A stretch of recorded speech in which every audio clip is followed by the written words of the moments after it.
بالله من الشيطان الرجيم. بسم الله الرحمن الرحيم.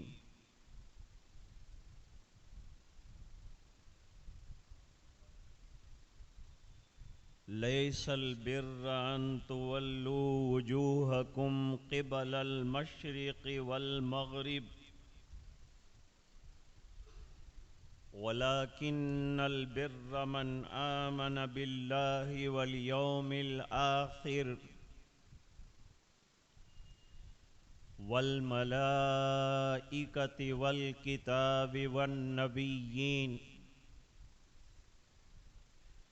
وآتى المال على حبه ذوي القربى واليتامى والمساكين وابن السبيل والسائلين وفي الرقاب وأقام الصلاة وآتى الزكاة والموفون بعهدهم إذا عاهدوا والصابرين في البأساء والضراء وحين البأس أولئك الذين صدقوا وأولئك هم المتقون. صدق اللہ العظیم.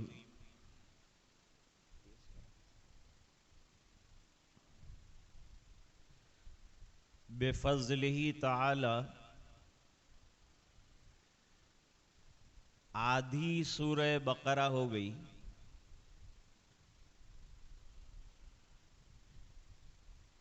یہاں کے جو بڑے ذمہ دار حضرات ہیں انہوں نے یہ فرمایا تھا کہ وہ سورتیں جو نمازوں میں پڑھی جاتی ہیں والضحیٰ سے لے کر والناس تک اس کی تفسیر نوجوان سننا چاہتے ہیں. تو میں نے عرض کیا کہ چونکہ ایک سلسلہ ہم نے شروع کر دیا ہے سورہ بقرہ کا اور امید ہے کہ یہ تکمیل پذیر ہو جائے گی انشاءاللہ. تو پھر جوانوں کی تمنا کے مطابق انشاءاللہ والناس سے شروع کریں گے.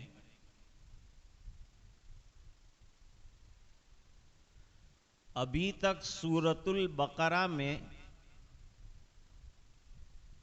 مخالفین، مشرکین اور یہود کی سازشوں کا تذکرہ تھا، یعنی مخالفین کا تذکرہ تھا، ان کی جواب دہی کی گئی. اب یہاں سے اپنوں کو خطاب کرتے ہیں. اب یہاں سے بحث چلے گی ایمان والوں کو خطاب کی. اس کے مضامین سب کے لیے ضروری ہیں، کیا اپنے اور کیا غیر، سب کے لیے یہ مضامین اہم ہیں.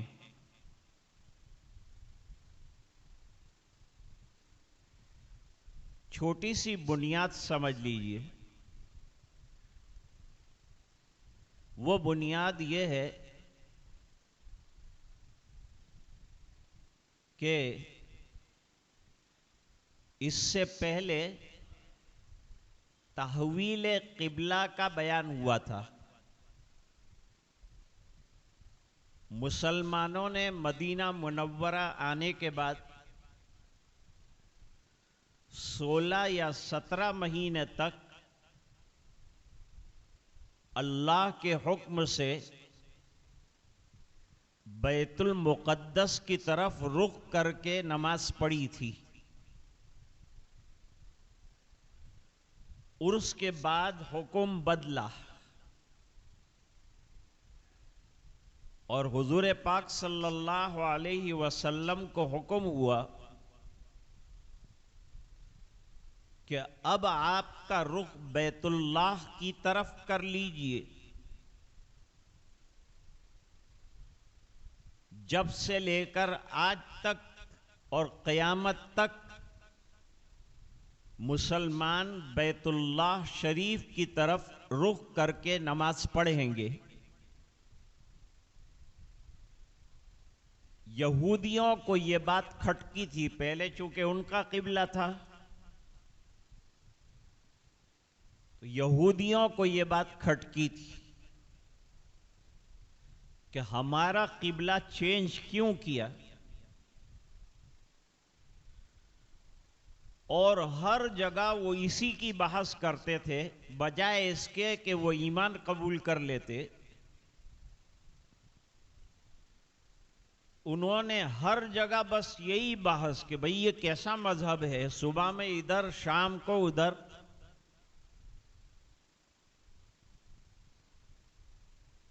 تو اللہ تعالیٰ نے پہلے تو اس کا جواب دیا. یہ جواب یہ ہے کہ مشرق ایک جانب ہے اور مغرب یہ بھی ایک سمت ہے. سمتوں میں کیا رکھا ہے؟ اصل چیز تو اللہ کا حکم ہے. جب کہا جائے مشرق کی طرف پھر جاؤ تو ہم اللہ کا حکم مانیں گے. جب کہا جائے مغرب کی طرف گھوم جاؤ ہم مغرب کی طرف گھوم جائیں گے، کیونکہ ہماری نظر تو اللہ کے حکم پر ہے.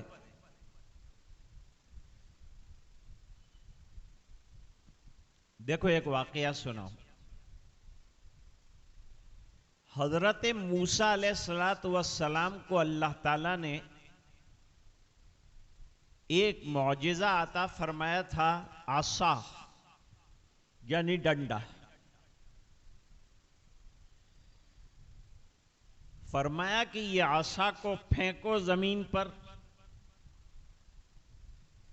زمین پر پھینکا تو وہ اژدہا بن گیا.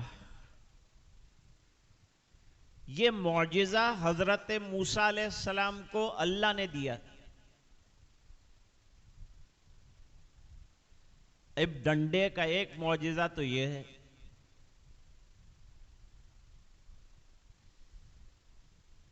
پھر جب 6.5 لاکھ بنی اسرائیلیوں کو لے کر سمندر کے کنارے پر سمندر پار کرنے کے لیے پہنچے، اب آگے راستہ کوئی بھی نہیں ہے، کہ کوئی پل تو ہے نہیں، کوئی بریج نہیں ہے، کہاں جائیں گے؟ تو اللہ نے حکم فرمایا اب ڈنڈا پانی پر مارو. پانی پر ڈنڈا مارا تو راستہ بن گیا. ڈنڈے کا ایک عمل ہے کہ اژدہا بنتا ہے. ڈنڈے کا دوسرا عمل یہ ہے کہ دریا کو خشک کرتا ہے، راستہ بناتا ہے. پھر وادی تی میں پہنچ گئے، وہاں پانی کی قلت. پانی انسان کے لیے ضروری ہے ہر وقت، کھانے میں، پینے میں، دھونے میں، نہانے میں، بہت سی ضرورتوں میں پانی ہر وقت درکار ہے. اب بنی اسرائیل نے شکایت کی کہ ہم پانی کے لیے تڑپ رہے ہیں. تو حضرت موسیٰ علیہ السلام کے پاس ایک پتھر تھا چوکور. موسیٰ علیہ السلام نے اللہ سے دعا کی کہ اللہ یہ میدان میں سنگلاخ میدان میں پانی دے دیجئے، یہ 6.5 لاکھ لوگ کیا پئیں گے؟ نہانا دھونا، کپڑے دھونا، برتن دھونا، یہ سب کیسے ہوگا؟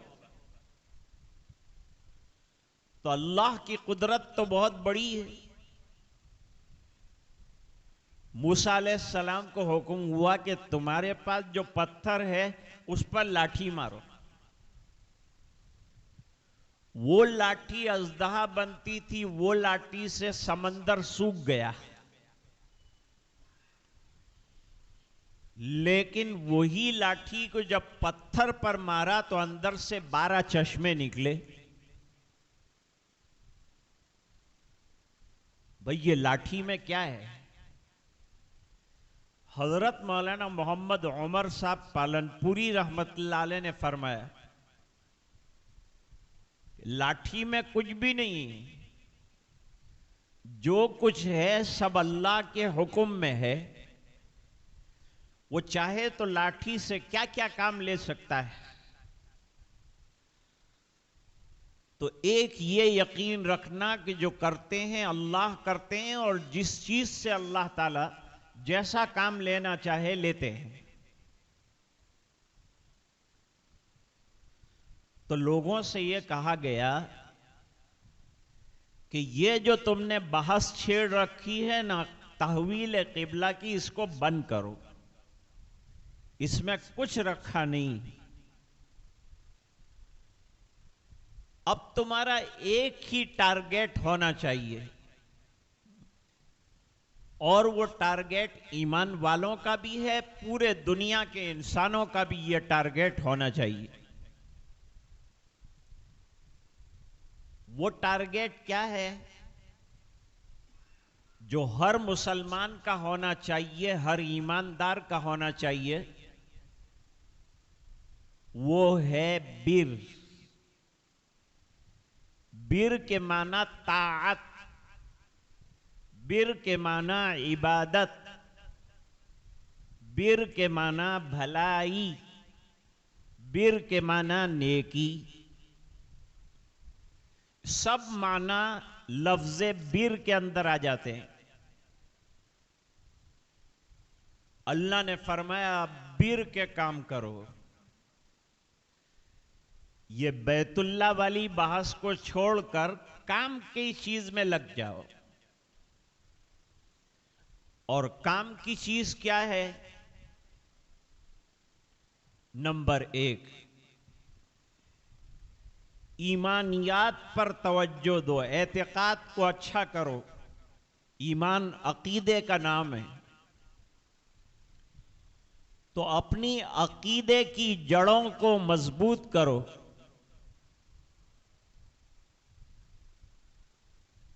سب سے پہلے عقیدہ یہ ہونا چاہیے کہ ہم اللہ پر ایمان لاتے ہیں۔ بچوں کو ایمان مفصل اور ایمان مجمل جو پڑھایا جاتا ہے نا تعلیم الاسلام میں، یہ عقیدوں کو مضبوط کرنے کے لیے پڑھایا جاتا ہے کہ بچوں کے عقیدے بچپن سے مضبوط ہو جائیں۔ تعلیم الاسلام معمولی کتاب نہیں ہے۔ حضرت مفتی کفایت اللہ صاحب نے بچوں کے ذہن کی رعایت سے 5 اجزاء کے اندر تعلیم الاسلام لکھا ہے۔ ایک بڑے دعوتی بزرگ سے میں نے سنا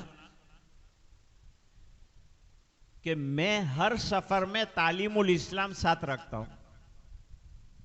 ہم سمجھتے ہیں کہ بچوں کی کتاب ہے، لیکن اس میں بڑوں کے مسائل بھی حل کیے گئے ہیں۔ ہم جب دعوت کے کام میں نکلتے ہیں تو بنیادی چیزوں کی ضرورت پیش آتی ہے، وہ تعلیم الاسلام کے اندر سے ملتی ہے، حلقوں میں اس سے فائدہ ہوتا ہے۔ تو سب سے پہلی چیز ہے اللہ پر ایمان لانا۔ یہ آیت کریمہ میں 5 چیزوں کو جمع کیا ہے: ایمان اور اعتقاد،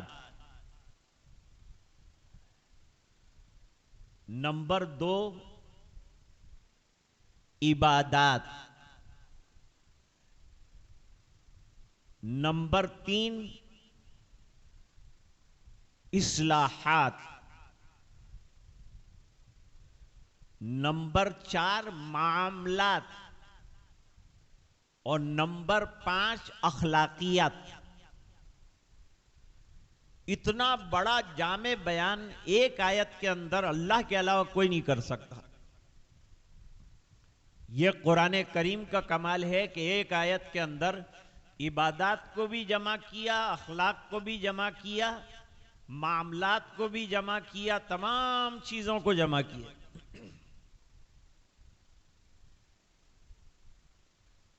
اللہ کو ماننا کیا ہے؟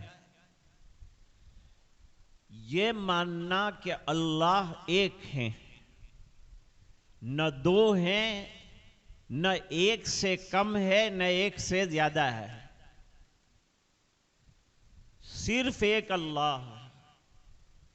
اور اللہ کے معنی الہ، الہ کے معنی عبادت کے لائق صرف اللہ ہے، عبادت اللہ کے علاوہ کسی اور کی نہیں ہو سکتی۔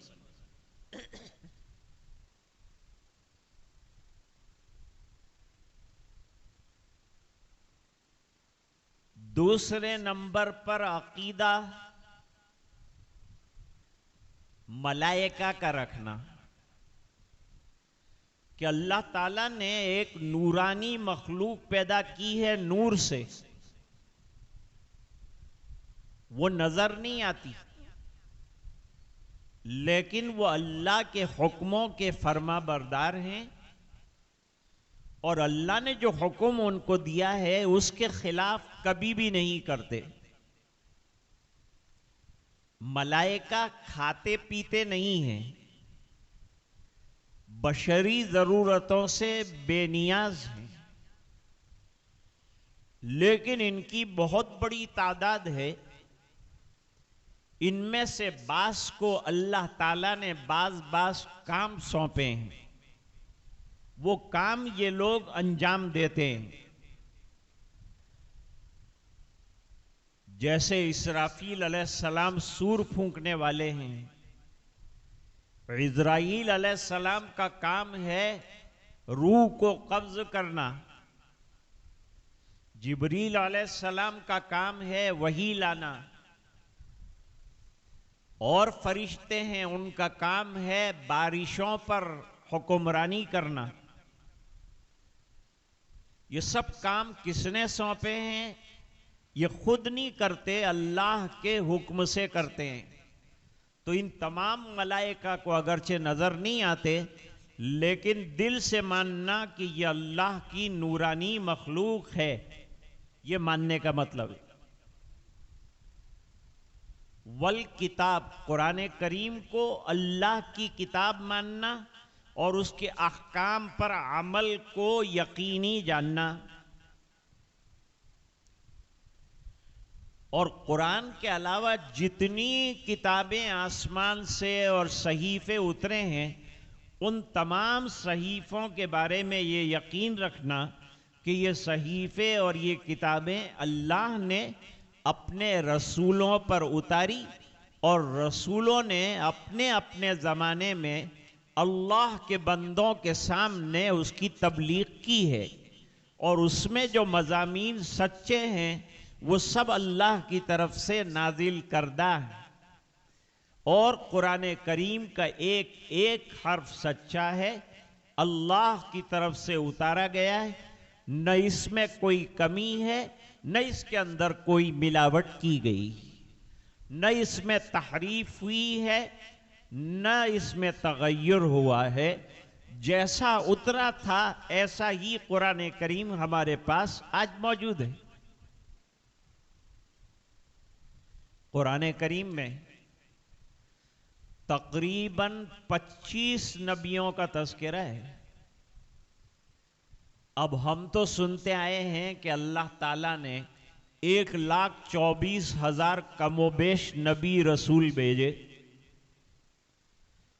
تو جن کا تذکرہ آیا ہے ان کو بھی اللہ کا نبی ماننا، اور جن کا تذکرہ نہیں آیا ہے لیکن اللہ نے ان کو علاقوں میں رسول نبی بنا کر بھیجا ہے، ان پر یقین رکھنا کہ جب جب نبی بھیجے گئے ہیں انہوں نے اپنی دعوت کا کام نہایت بہترین انداز میں کیا اور پورے طریقے سے اللہ کے بندوں کو دین پہنچایا۔ کوئی نبی مکمل دین پہنچائے بغیر دنیا سے نہیں جاتا۔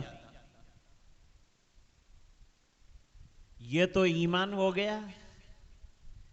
ایمان میں اتنی باتیں بتائی، ابھی ایمانیات میں اور بھی تفصیل ہے جو احادیث میں ہے۔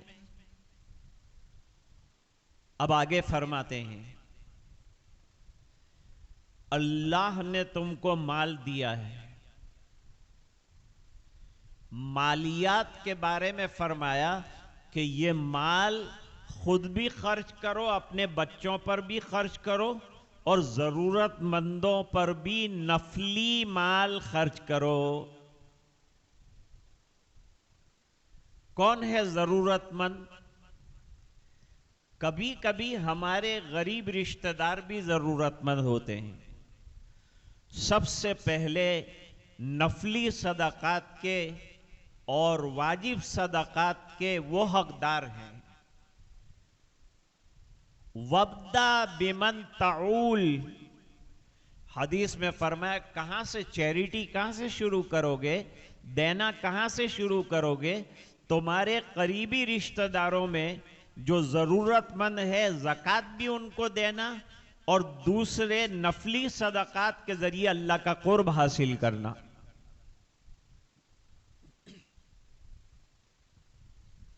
ذوی القربہ، اور ایک لفظ لائیں یا بہت اہم ہے وہ، وَآتَ الْمَالَ عَلَى حُبِّهِ، مال کے ساتھ انسان کو فطری طور پر لگاؤ ہوتا ہے، جلدی سے وہ چھوڑنا نہیں چاہتا، تو فرمایا وہ مال جس کے ساتھ تمہارا دل لگا ہوا ہے، تمہاری محبت ہے کہ میں جمع کروں گا تو اتنے ہو جائیں گے اتنے ہو جائیں گے، ایسے زائد مال میں سے ضرورت مندوں کی مدد کرنا۔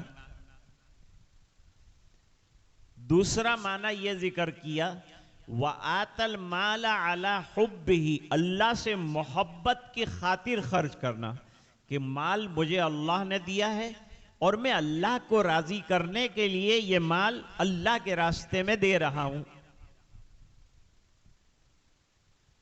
کبھی ایسا ہوتا ہے کہ انسان کے پاس کچھ پھٹی ٹوٹی نوٹیں ہوتی ہیں اور کچھ کام نہیں آتی، تو اس کو اٹھا کر صدقہ کر دیا کہ یہ یوں بھی میرے کام میں نہیں آئے گا، اٹھا کے دے دیا۔ یہ اعلیٰ حب ہی کے خلاف ہے۔ وہ مال جو آپ نے جمع کیا ہے کہ مکان بنے گا، بزنس بڑھے گا، دوں گا میرے بچوں کو اولاد کو، اس میں سے نکال کر جیب کاٹ کر غربا کو دینا، اور اس میں بھی ذوی القربہ قریبی رشتہ داروں کا حق پھیلائے۔ کبھی کیا ہوتا ہے آدمی بہت بڑی چیریٹی کرتا ہے لاکھوں روپے کی، حالانکہ اس کے پڑوس میں آدمی بیچارہ بھوکا پڑا ہے، پڑوسی کا پہلے خیال کرنا۔ ارے بھائی یہ کروڑوں کی چیریٹی تو کوئی بھی کر دیتا، لیکن یہ تیرے پڑوس والے کا کون خیال رکھے گا؟ تیرا غریب رشتہ دار گھر گھر لوگوں کے پاس بھیک مانگ رہا ہے، بیمار ہو گیا ہے، اس کو دوائیوں کی ضرورت ہے، پیسہ نکالو اور خرچ کرو، دل کھول کر دوائیں دلاؤ، اس کا میڈیکل علاج کراؤ۔ اور بھی بہت سے کرنے کے کام ہیں جو ہمارے یتیم اور قریبی رشتہ دار اور مساکین جو بیچارے ہاتھ نہیں پھیلا سکتے، ایسے لوگوں کو دینا۔ حدیث شریف میں فرمایا کہ مسکین وہ نہیں ہے جو در بدر مانگتا ہے، مسجدوں کے کنارے پر کھڑا رہتا ہے۔ اصل مسکین تو وہ ہے کہ اس نے زبان بند رکھی ہے لیکن وہ سخت ضرورت مند ہے۔ تم تلاش کرو، یا تم کو معلوم ہے کہ یہ آدمی ضرورت مند ہے تو اس تک اپنا مال پہنچاؤ۔ یہ ہے اصل مسکین۔ کبھی کبھی آدمی سفر میں نکلتا ہے، گھر سے نکلا تھا تو بہت مالدار ہے، گھر پہ پراپرٹی ہے، جائیداد ہے، کھیتیاں ہیں. ہمارے یہاں کام کرنے والے یو پی سے، بہار سے، جگہ جگہ سے آتے ہیں. ان کی وہاں بڑی بڑی زمینیں ہیں، بڑے بڑے مکانات ہیں، جائیدادیں ہیں، لیکن پیسے نہیں ہیں. تو وہ بیچارے رزق حلال کے لیے، کمانے کے لیے ہمارے علاقے میں آتے ہیں. یہ مسافر ہو گئے. اب یہاں آ کر یہ غریب ہے، اپنے علاقے میں بہت مالدار ہے، لیکن یہاں بیچارہ پیسے کو ترس رہا ہے. ایسے لوگوں کی بھی مدد کرنا. جیسے آپ کے یہاں وراچھا میں قربانیوں کے موقع پر ایسے لوگوں کو تلاش کر کر کے ان کے گھروں پر گوشت پہنچایا جاتا ہے، ان کو گوشت تقسیم کیا جاتا ہے، کہ اصل میں بیچارے مستحق یہ ہیں. تو مستحقین کو نفلی خیرات اور صدقات بھی کرنا. اور جو سوال کرنے والا ایسا ہے کہ ہمیں معلوم ہے کہ واقعی ضرورت مند ہے، ایسے سائل کو بھی دینا. ایک سائل پروفیشنل ہوتا ہے، دھندہ داری اس کا کام ہی مانگنا ہے، اس کے پاس بینک بیلنس بھی ہے، اپنے دو فلیٹ بھی ہے، لیکن مانگے بغیر اس کو چین نہیں آتا. اس کا مزاج مانگنے کا ہے. وہ اس نے کاروبار بنایا ہے، اتنا پیسہ ہے کہ پوری زندگی کھا سکے، لیکن پھر بھی جو ہے مانگتا ہے. یہ جو ہماری گاڑیاں روکتی ہے اور چھوٹے بچے مانگتے ہیں، ان کو نہیں دینا چاہیے. آپ ان کی عادت بگاڑ رہے ہیں. اس کو کسی مدرسے میں داخل کراؤ، کسی اسکول میں داخل کراؤ، اس کے پڑھنے کا وقت ہے یہ. اور بہت سے لوگ اندر ڈھونگی اور دھوکے باز بھی ہوتے ہیں. دینے والے بیچارے اللہ کے بندے بڑے سخی ہیں، نکال کر دے دیتے ہیں. روزانہ واٹس ایپ پر اس کی حقیقت آتی ہے کہ ہندو ہے لیکن مسلمان کا بھیس پہن کر مسجد کے دروازے پر مانگ رہا ہے. جب تحقیق کی گئی تو پتا چلا کہ یہ تو ہندو ہے. جن لوگوں نے دیا ان کا کیا ہوگا؟ ان کا صدقہ ادا ہو جائے گا. اب اس کو اللہ تعالیٰ کی یہاں اس کے جھوٹ کا جواب دینا ہے. دینے والے کا تو اللہ تعالیٰ اخلاص کی وجہ سے صدقہ قبول کر لیں، لیکن تحقیق کرنا چاہیے. پہلے زمانے میں انسان غلام ہو جایا کرتے تھے. غلاموں کو غلامی سے نجات دلانا، ان کو غلامی سے چھٹکارا دلانا، یہ اسلام کی خوبیوں میں سے. اسلام نہیں چاہتا کہ اللہ کے بندے بندوں کے غلام بنے. اسلام چاہتا ہے کہ اللہ کے بندے صرف اللہ کے غلام بنے، اللہ کے احکام کے غلام بنے، اس کے علاوہ کسی کے غلام نہ بنے. تو غلاموں کو آزاد کرنا، مختلف موقعوں پر غلام آزاد کیے جائیں گے. کفارہ زہار ایک کفارہ ہے، اس کے اندر غلام کو آزاد کرنے کی فضیلت ہے. سورج گرہن کے موقع پر غلام کو آزاد کرنے کی فضیلت ہے.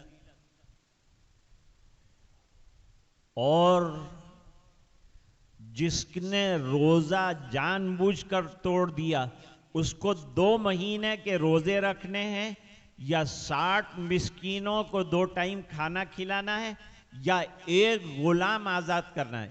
اب چونکہ ابھی غلامی کی پرتھا نہیں ہے تو دوسرے خرچ کرنے کے جو مواقع ہیں ان کے اندر خرچ کیا جائے. پھر یہ کوئی زمانے میں غلام بنائے جائیں گے، پھر قرآن کریم کا یہ حکم دوبارہ آئے گا. اور غلامی سے آزادی، لوگ اسلام پر اعتراض کرتے ہیں کہ یہ لوگ غلام بناتے ہیں. غلام نہیں بناتے، غلاموں کو غلامی سے آزادی کی دعوت دیتے ہیں اور ان کو آزاد کراتے ہیں. فک رقبہ، یہاں بھی اس کی طرف اشارہ فرمایا. یہ تو نفلی خیرات اور نفلی صدقات کی بات کہی. اب فرماتے ہیں کہ نفلی تو دو اللہ نے دیا ہے تو نفلی خیرات صدقات بھی کرو، اور اللہ نے تمہارے اوپر نماز 5 وقت 24 گھنٹے میں فرض کی ہے. اس طرح صاحب نصاب پر نصاب نامی اگر ہو تو 1 سال میں 1 مرتبہ زکوٰۃ کا ادا کرنا یہ فرض ہے. تو اوپر نفلی زکوٰۃ و صدقات کا تذکرہ کیا اور نیچے واجب اور فرض زکوٰۃ کا تذکرہ کیا. اب معاملات کی بات. وَالْمُوفُونَ بِعَهْدِهِمْ إِذَا عَاهَدُوا، اور جب مسلمان وعدہ کرتا ہے، ایمان والا وعدہ کرتا ہے، پرومس کرتا ہے، تو یہ پرومس کو فلفل کرتا ہے، وعدے کی خلاف ورزی نہیں کرتا. وعدے کی خلاف ورزی کرنا خیانت. منافقوں کی جو 4 علامتیں بیان کی ہیں ان میں سے ایک علامت یہ ہے کہ وَإِذَا وَعَدَ أَخْلَفَ، جب وہ وعدہ کرتا ہے تو وعدے سے مکر جاتا ہے. وعدہ گناہ کا نہیں ہونا چاہیے، نیکی کا، بھلائی کا، معاملات کی دنیا کا. مثال کے طور پر آپ نے کسی سے قرضہ لے لیا. دنیا میں انسان کو قرضے کی ضرورت پیش آتی ہے، حضور نے بھی قرضہ لیا ہے. تو قرضہ آپ نے لے لیا، جس سے قرضہ لیا اس کو آپ نے وعدہ کیا کہ میں 2 مہینے کے بعد تمہارا قرضہ چکا دوں گا. جب 2 مہینے آئے تو فوراً اس کے دروازے پر پہنچ جانا اور اس نے جو قرضہ آپ کو دیا تھا اس کو دے دینا، ادا کر دینا. یہ وعدے کو پورا کرنا ہے. کسی شخص کو آپ نے وعدہ کیا کہ میں فلان دن آپ کے گھر آؤں گا اور تمہارے لیے یہ چیزیں لاؤں گا، یہ وعدے کو پورا کرنا ہے. اگر کسی نے دوسرے کے ساتھ وعدہ کیا کہ فلان آدمی کے ساتھ مارم ماری کرنا ہے، لڑنا ہے، تو یہ ظلم کا عہد و پیمان ہے، اس کو توڑنا پڑے گا. 2 آدمیوں نے مل کر طے کیا کہ ہم فلانے گھر کے اندر جا کر اسٹائل کے ساتھ چوری کریں گے. یہ وعدہ پورا کرنے کا نہیں ہے، توڑنے کا ہے. سچے اور اچھے وعدے پورے کرو. اللہ کے ساتھ جو وعدہ ہے عبادت کا وہ پورا کرو، بندگی کا جو وعدہ ہے وہ پورا کرو، اور بندوں کے ساتھ جو وعدے کیے ہیں ان کو سچا کر دکھاؤ. یہ معاملات کی آیت. اب اخلاق کی آیت. سب اخلاق کا خلاصہ صبر ہے. صبر کس کو کہتے ہیں؟ صبر اپنے نفس کو قابو میں رکھنے کو کہتے ہیں. نفس کو قابو میں رکھنے کے لیے نماز بتائی، نفس کو قابو میں رکھنے کے لیے روزہ بتایا، نفس کو قابو میں رکھنے کے لیے زکوٰۃ بتائی، نفس کو قابو میں رکھنے کے لیے حج بتایا. اور صبر کا ایک معنی یہ ہے کہ جتنی برائیاں ہیں ان تمام برائیوں سے اپنے آپ کو روک کر رکھنا، یہ صبر ہے. حدیث میں فرمایا ایک مومن کو صبر سے بڑھ کر کوئی نعمت نہیں دی گئی. بہترین نعمت اللہ تعالیٰ نے عطا فرمائی. آدمی صبر کے ذریعے سے اور نماز کے ذریعے سے بڑے اونچے مقامات حاصل کر سکتا ہے. جب کوئی تکلیف بھی پہنچ جائے، کوئی ایذا پہنچ جائے، کوئی پریشانی ہو جائے، تب بھی ہمیں صبر کرنا ہے. اب کیسی پریشانی؟ ایک مرتبہ حضور پاک صلی اللہ علیہ وسلم حضرت عائشہ رضی اللہ تعالیٰ عنہ کی یہاں تشریف فرماتے. اچانک چراغ بجھ گیا. حضور نے فرمایا انا للہ و انا الیہ راجعون. تو حضرت عائشہ کو تعجب ہوا کہ حضور کسی کا انتقال تو ہوا نہیں، کوئی بہت بڑا حادثہ بھی پیش نہیں آیا، خالی اتنا ہوا ہے کہ ہمارا چراغ بل گیا۔ حضور نے فرمایا مومن کو چھوٹی مصیبت بھی اگر پیش آئے تو اس کو پڑھنا چاہیے انا للہ و انا الیہ راجعون۔ یہ بھی ایک مصیبت ہے چھوٹی سی، اس پر صبر کا اور تسلی کا جملہ ہمیں کہنا چاہیے، اور وہ جملہ کیا ہے؟ انا للہ و انا الیہ راجعون۔ اس کے معنی پر بھی غور کرنا چاہیے۔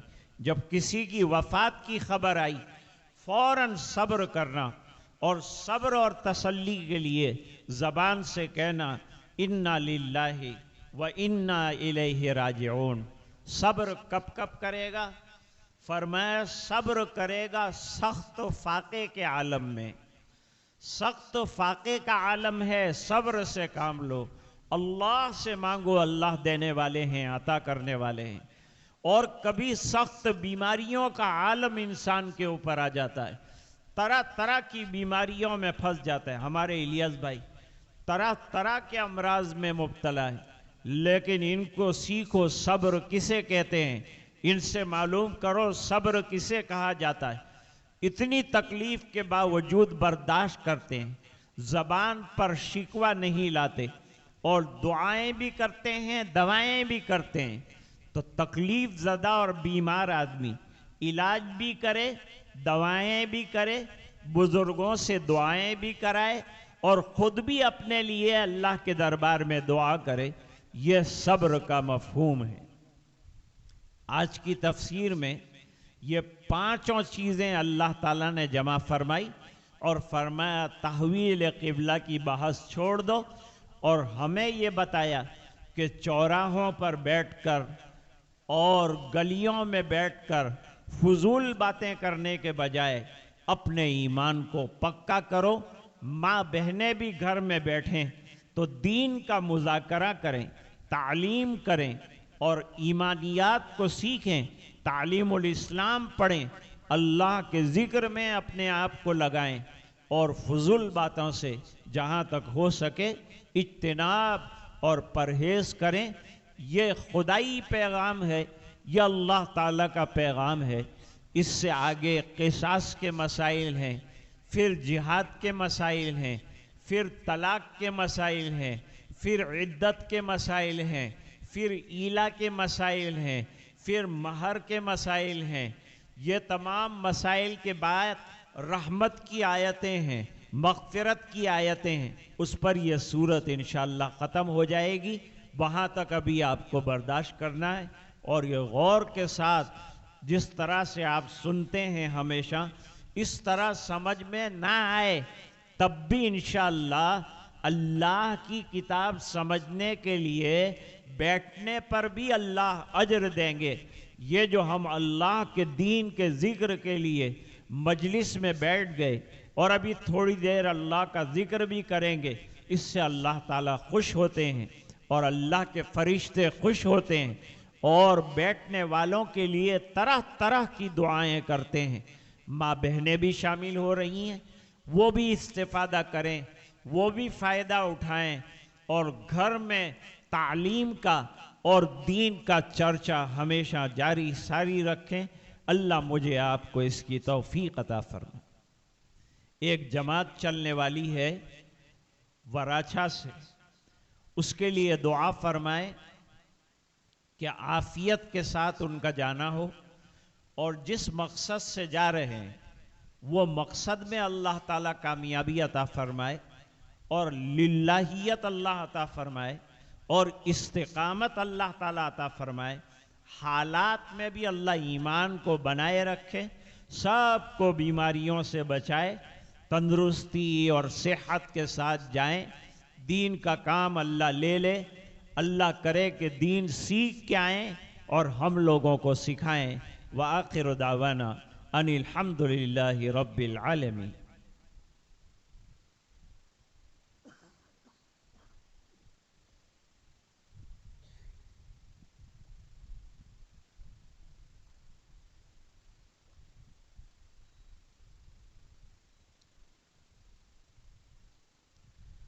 تھوڑی دیر کے لیے ذکر کریں گے اور اس کے بعد دعا کریں گے. ماں بہنیں ذکر آہستہ کریں گے اور یہاں جو حضرات بیٹھے ہیں ذرا زور سے کریں گے. میں تو ایک مرتبہ لا الہ الا اللہ کہہ دوں گا، پھر آپ اپنے طور پر ذکر کرتے رہنا. تیرے سوا معبود حقیقی کوئی نہیں ہے، کوئی نہیں. تیرے سوا مسجود حقیقی کوئی نہیں ہے، کوئی نہیں. تیرے سوا مشہود حقیقی کوئی نہیں ہے، کوئی نہیں. اب تو رہے بس تا دم آخر ورد زباں اے میرے الہ. لا الہ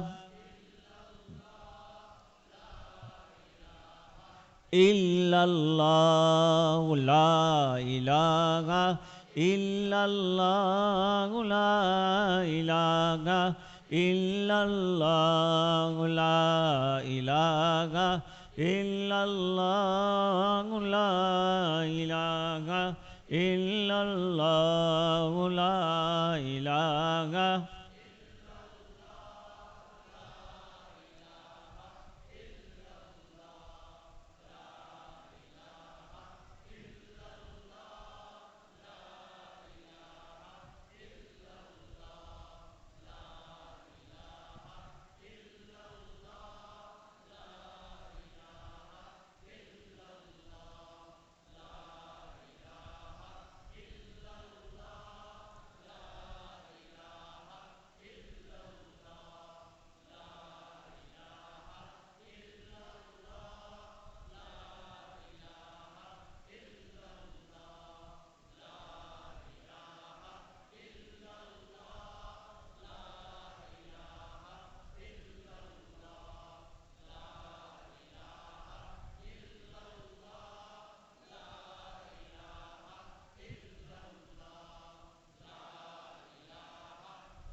لا الہ الا اللہ، لا الہ.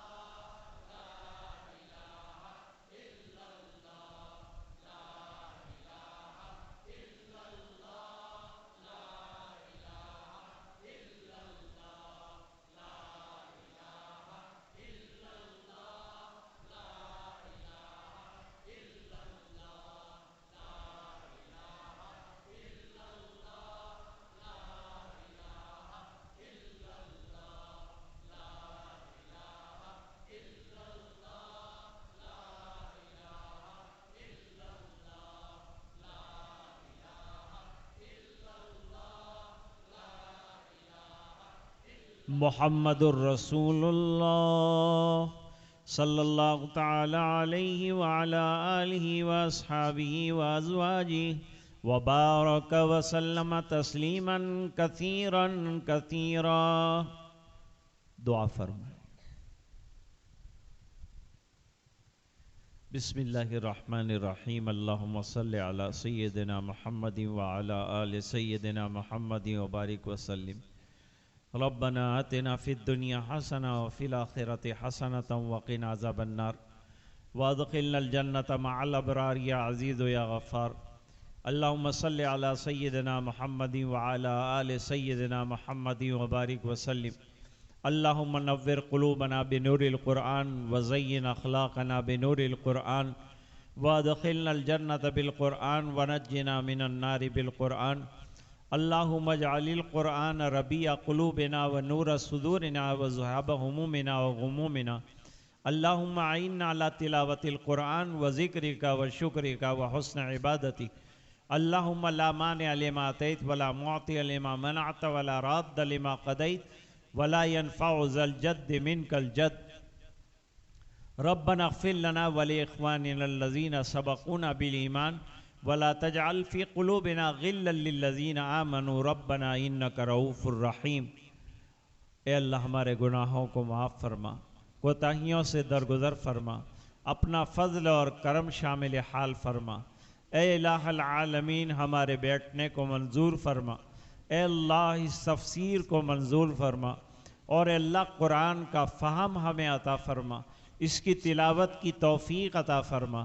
اے اللہ تیرا ذکر نصیب فرما، غفلت والی زندگی سے ہماری حفاظت فرما، اپنی رضائے دائمی عطا فرما، اپنی مرضیات پر چلنے والا بنا، لسان ذاکر عطا فرما، قلب شاکر عطا فرما۔ اے اللہ ہمارے ظاہر اور باطن کی اصلاح فرما، اے اللہ ہمارے دلوں کے بگاڑ دور فرما، اے اللہ ہمارے جان مال عزت آبرو اور ہمارے ایمان کی حفاظت فرما، اپنے فضل سے ہمیں مالا مال فرما، ہماری کوتاہیوں کی وجہ سے ہمیں نعمتوں سے محروم نہ فرما، ایمان والی نعمت کی قدردانی ہمیں عطا فرما، تیرے دھیان والی زندگی عطا فرما، تیرا ذوق شوق اور تیری معرفت عطا فرما۔ اے اللہ پورے مجمع کی مغفرت فرما، امت کے ایک ایک فرد کی مغفرت فرما۔ یہ دعائیں اپنے فضل و کرم حبیب پاک صلی اللہ علیہ وسلم کی برکت سے قبول فرما، برحمتک یا ارحم الراحمین۔